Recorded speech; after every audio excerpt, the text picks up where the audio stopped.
I want to share with you 3 slides that I'm going to be sharing tomorrow that came from that research in '95 that applies to you. So here's what we got.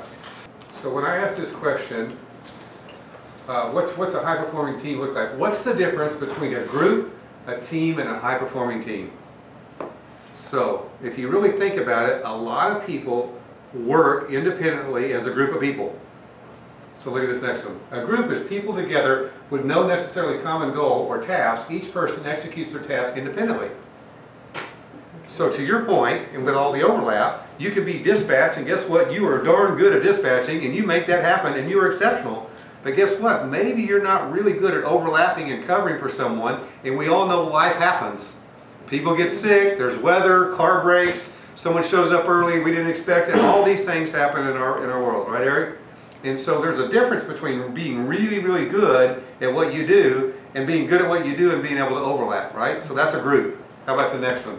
A team, a group of people working together for a common goal where they're interdependent. So the common goal, really provide exceptional service where people really under the brand of Premier go, wow, that's the company to call, they really take care of us. That's a team. And perhaps that's where we're at today. Or maybe we would put us over here in this third category where I know it's where we want to be, maybe we are, but can we go up even higher?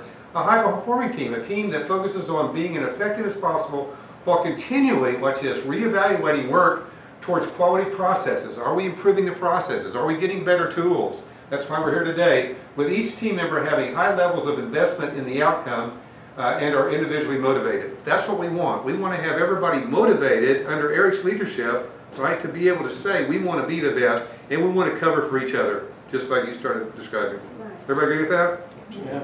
So let's go back over to our expectations, please. Okay, who's next?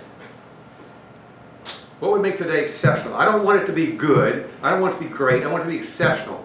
I want when you walk out of here, you go, I can't wait someday to come back again to spend time here. This is really motivating for me.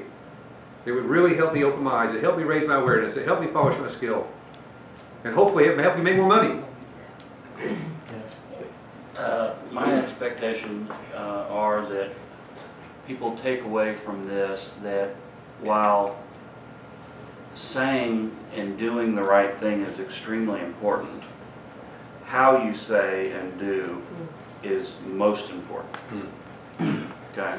And we need to be accurate, we need to be detailed, but the way that we present ourselves, the way that we present our company, the way we represent each other is what we used this word the other day, the anxiety of making a reservation from a customer standpoint is huge. Did I call the right company? Yeah. Did they really get it? Are they really going to be there? They're going to be there for my boss. Yeah.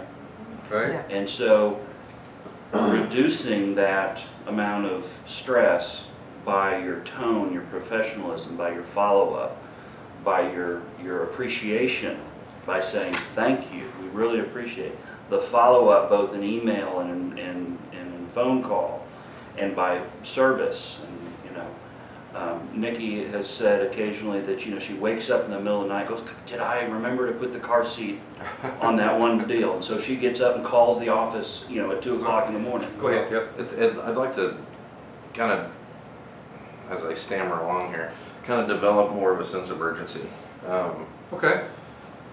Because I think, and I'll use an example, a company that I used to work with, I was in electric sales, and we had a customer that walked in the door. At the counter, literally, it was a $16 sale. And they liked our service, they liked the way we took care of them on the counter. They went back, told their boss, and it's with Summit Electric Supply in Fort Worth. And it's NLI, it's a company, they're nuclear logistics, they test stuff to nuclear testing, but they are now a little over $4.5 million customer because of one $18 counter sale. So I mean, it's difficult to treat every customer that way because you just kind of get in this mundane, you're just like, oh, the phone's just blowing up, and it's difficult. Agreed? It's difficult. Yeah. It's difficult. Right? It's like 9 at one time, you're like, where's everybody at? Yeah. Yeah, because you get frustrated. But what Derek said last week was his challenge, is that you're dealing with all of this minutia, I think is the word that you use. And then you pick up the phone and you gotta flip that switch. Yeah, And that's It's very hard. what I'd like. And to part see. of that stress is the teamwork that we're not utilizing. That your stress might be directed because Corey's hadn't done something for you. Okay, so you're upset with Corey, and then that level of anxiety transfers to the new client. Right. Now, if Corey was supposed to do something, if he had done it, then you wouldn't be feeling that way. So take Additionally, a dollar away from Corey? yeah, no.